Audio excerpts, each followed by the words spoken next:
So what I'll do to begin with, shut the case up. You see it's proud on the corner and these are left here. So we start at the top corner here and we'll just beat the leather. The leather will move. You can see that crease forming and lay it down. And you can see how it lays down more. And you never want to see a sharp edge. It's the last thing it would be if we're trying to make this look 60 years old.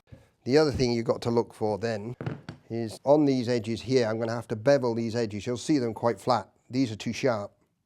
You know, these in time would have been rubbed down. So we're going to have to bevel those edges. I've got an edge beveler here which will take off a corner for me.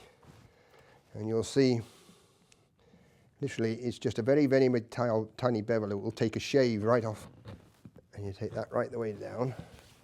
And you can see it forms. It lays the edge right down. You see it gathering.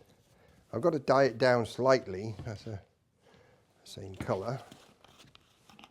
Literally just and we'll run this round and you'll see the stitching will go down and the edge will go down.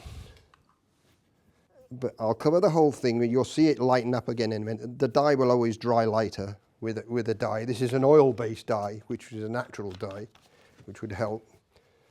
You take a bone folder, what they call a bone folder. It's always bone because it reacts, nothing, and then you burnish the edge on these corners here. And you'll see they start to pick up a shine, and as though it had been rubbed by hand, and you just rub it across those. You just rub the leather basically. Give it a good burnishing up, and you can see the edges are going black. The edges will go black, and they'll go, because leather is quite soft, you can mould it around.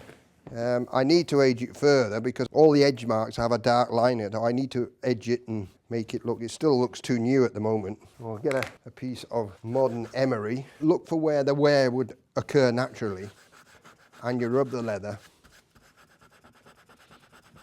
And the beauty of this is, because wear occurs haphazardly, you don't have to be too careful.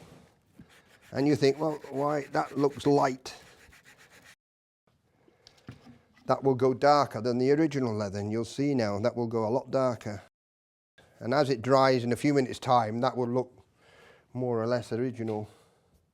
I'll just cover those corners so that it doesn't look too of an edge. You know, you don't get that edge that defines one colour from another, and that will just tone down.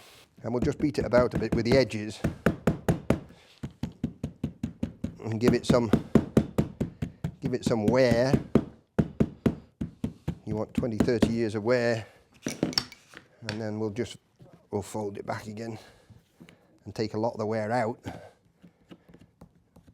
because the edges will be too proud. Now you can see these marks are just sitting down inside, where usage would have flattened the leather and scratches would have occurred, and it becomes more natural and more in keeping with the main colour of the case. So that's really all that needs to be done. And I'll use a wax dye. I've got a wax dye here, which it'll further protect the thread, the linen thread, and it'll fill up the holes, because none of these holes, the original stitching holes, if you look at them, they're quite full and close. So we just introduce a wax into it to close most of the stitching holes. And again, it adds to the patterner. And just add a wax to that, and then that'll dry, and that'll dry a matte, but it just closes off those holes and give us a dye finish.